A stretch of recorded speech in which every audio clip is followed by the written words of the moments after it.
जय हो भैया, सबका प्रणाम नमस्कार। हम गायक बंटी बेदर्दी एक बार फिर से आपके पास यह लाइव वीडियो लेके आए हैं, जो कि आज कुछ नया गाने को सोच रहे हैं। दूसरा गाना है, डीजे सॉन्ग है। जिस तरीके से आपने अगले वीडियो में हमें प्यार दुलार दिया, और उसी तरीके से इस वीडियो में भी और ऑडियो में प्यार दुलार दीजिएगा। और मैं हर बार की तरह इस बार भी यही कहूँगा, अगर आप तक मेरे channel BM recording studio and भोजपुरिया सितारा म्यूजिक सेंटर और BM मन्नू फिल्म्स को सब्सक्राइब नहीं किए हैं तो चैनल को सब्सक्राइब करें, घंटा के निशान को दबाना बिल्कुल नहीं भूलें, ताकि मेरे सारे अपडेट आप तक आसानी से पहुंच सके। और इससे क्या होगा कि जो भी मैं सॉन्ग गाऊंगा ना, वो आप तक आसानी से तुरंत सबसे पहले पहुंच जाएगा। समझ गलो ना। गाना सुनबे छी, आगे म्यूजिक प्ले करे छ। लगाइए सर, गाना तो सुनले साला तनिको कैसन लगे छ।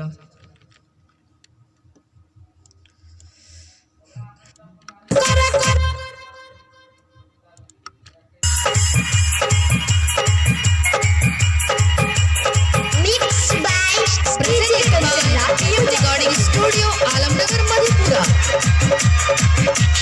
जितना तू नचाबे गे होता ने नचे तो नया नया गाना तोरा गाँव में बजे तो तोरा मोबाइल में बिना घुसे तो के डीजे वाला खड़े खड़े ले तो तोरा मोबाइल में बिना घुसे तो के डीजे वाला खड़े खड़े ले।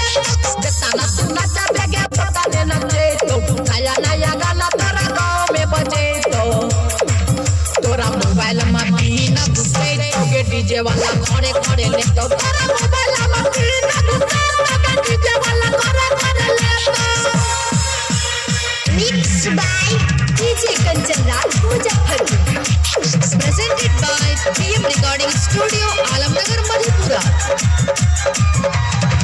डीजे वाला से कर लेके छौरी जाना पहचान गे,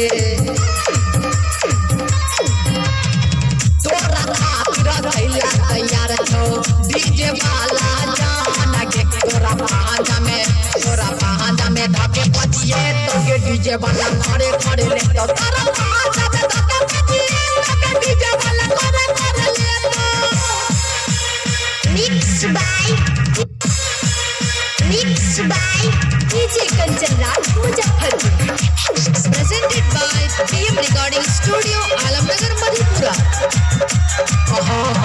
बंटी बेदर्दी के गाना डीजे पकड़े बाबा लगे। सुनना नाच छी दोनों जवान महिला का, लागे छी ले निजान के। राइटर सूरज सूर्या हो सटे तो के डीजे वाला खड़े खड़े ले तो राइटर सूरज सूर्या हो सटे तो के डीजे वाला खड़े खड़े ले।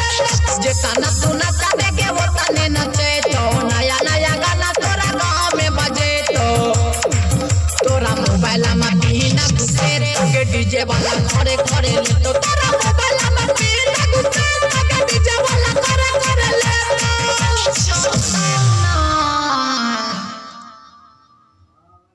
तो ये सॉन्ग था मेरा भैया, ये आपको लाइव के माध्यम से सुना है।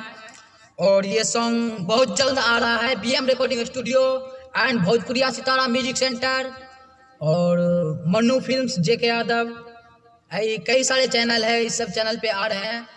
तो ख़ास तौर पे अगर मैं ये कहूँगा, अगर आप चाहते हैं मेरा ऑडियो वीडियो सुनने और देखने के लिए, तो चैनल के लाल बटन को दबा के सब्सक्राइब करें और बेल आइकन को दबाना बिल्कुल ना भूलें, ताकि मेरे सारे अपडेट आप तक आसानी से पहुंच सके।